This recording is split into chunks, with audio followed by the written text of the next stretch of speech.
এই দুইজন তেল চোর গাড়ির ট্যাঙ্কের উপর চড়ে বসে। শব্দ শুনে হেল্পারকে বলে, দেখো চালের উপর কেউ কি উঠেছে কিনা।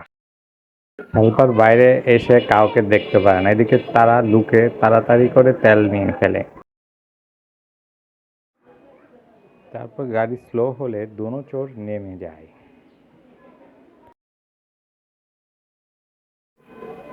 হোন্ডার উপর তেলের গ্যালনগুলো রেখে হোন্ডা নিয়ে চলে যায়।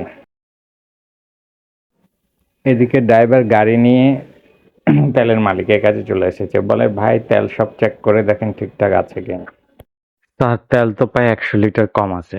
আমি তো তেল পুরোই নিয়ে এসেছিলাম, তেল কমলো কিভাবে? এদিকে চোররা তেল বিক্রি করার জন্য চলেছে। মালিক, 100 লিটার তেল আছে, বিক্রি করবো, নিয়ে আসো। তেল চুরির সময় আমরা ছবি তুলে রেখেছিলাম। এই রে হচ্ছে তেল চোর।